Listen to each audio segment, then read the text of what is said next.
क्यों उमर अब्दुल्ला ने India block के लिए अपना मौक़िफ़ किया सख्त।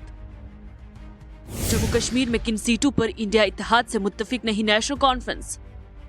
और कैसे कश्मीर में सीटों की तकसीम पर पीटीपी और कांग्रेस को मिला अल्टीमेटम। जानने के लिए देखें ये खास रिपोर्ट।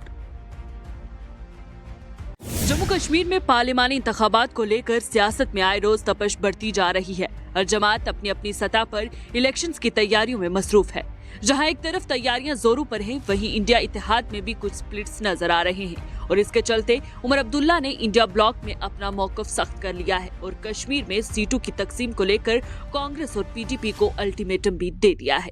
आपको बताऊं तो नेशनल कॉन्फ्रेंस के नायब सदर उमर अब्दुल्ला ने हालिया में ही श्रीनगर में अपने एक बयान में ये वाज़ेह किया है कि जम्मू कश्मीर और लद्दाख की सीटों की तकसीम पर कांग्रेस से कोई बात नहीं हुई, इसलिए सेकंड राउंड में इसके हवाले से बात की जाएगी। वहीं उनका ये बयान कि इंडिया इत्तेहादियों की नशिस्तें कम करने के लिए नहीं बनाया गया था, इससे बहुत सारे अंदाजे लगाए जा रहे हैं कि क्या इंडिया ब्लॉक में कहीं फूट तो नहीं पड़ रही, यानी कि इत्तेहादी एक दूसरे की राय से मुत्तफिक नहीं।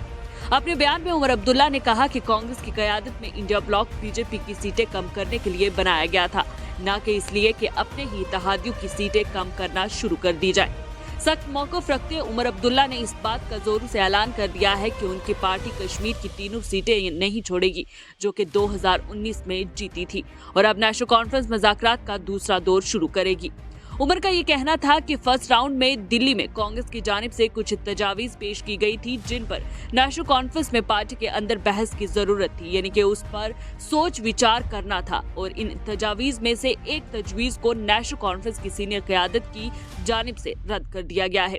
उमर अब्दुल्ला ने उन तमाम कयास आराइयों के जवाब दिए जिनमें यह कहा जा रहा था कि जम्मू कश्मीर और लद्दाख में इंडिया ब्लॉक पे सीट शेयरिंग पे मुआहदे पे तय पाया गया है, जिसके मुताबिक कांग्रेस जम्मू, उधमपुर और लद्दाख सीटों पर इलेक्शन लड़ेगी और नेशनल कॉन्फ्रेंस श्रीनगर और बारामूला की सीटें हासिल करेगी। और वहीं महबूबा मुफ्ती की पीपल्स डेमोक्रेटिक पार्टी की बात की जाए तो वो अनंतनाग सीट से अपना उम्मीदवार खड़ा करेगी। लेकिन इसको वाज़ेह करते उमर अब्दुल्ला ने कहा कि वो एक सीट क्यों सरेंडर करे। इंडिया अलायंस का मकसद बीजेपी की सीटें कम करना है, न कि इंडिया अलायंस के मेंबरान की सीटें कम करना, और नेशनल कॉन्फ्रेंस सिर्फ 3 सीटों पर ही मुज़ाकरात कर रही है। आपको बताऊं तो 2019 में नेशनल कॉन्फ्रेंस ने कश्मीर के इलाके की तीनों सीटों यानी कि श्रीनगर, बारामूला और अनंतनाग पर कामयाबी हासिल की थी और बीजेपी ने जम्मू खित्ते की दोनों सीटें जम्मू और उधमपुर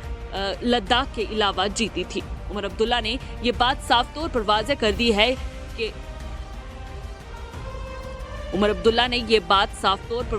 दी है कि बात सिर्फ उन सीटों पर होगी जो बीजेपी के पास हैं, जो नेशनल कॉन्फ्रेंस के पास हैं, उन पर कोई बात नहीं होगी। लेकिन हकीकत ये भी है कि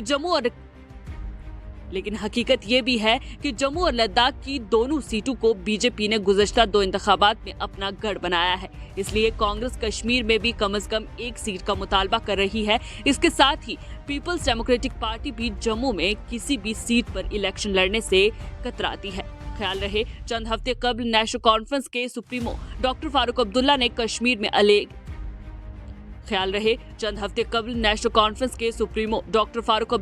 कश्मीर में अकेले इलेक्शन लड़ने की बात की थी, जिसे उमर अब्दुल्ला ने संभालने की कोशिश की और अब मालूम होता है कि डॉक्टर फारूक अब्दुल्ला और उमर अब्दुल्ला की बात में कोई फर्क नहीं, बल्कि इसे आगे बढ़ाने के अंदाज में फर्क है। वहीं दूसरी तरफ से बीजेपी के बारे में कहा जा रहा है कि इसने गुज़श्ता 5 सालों में वादी कश्मीर में अपनी हिमायत की बुनियाद मजबूत की है और मरकजी हुकूमत ने पहाड़ी तबके के लिए शेड्यूल ट्राइब के तहत रिजर्वेशन का ऐलान करके एक बड़ी शर्त लगाई है। इतना ही नहीं, बहुत से मुस्लिम पहाड़ी लीडर भी बीजेपी में शामिल हो रहे हैं, जिसकी वजह से सियासी तज्जियाकार भी इस बार अनंतनाग लोकसभा सीट पर इनकी कारकर्दगी का इंतजार कर रहे हैं।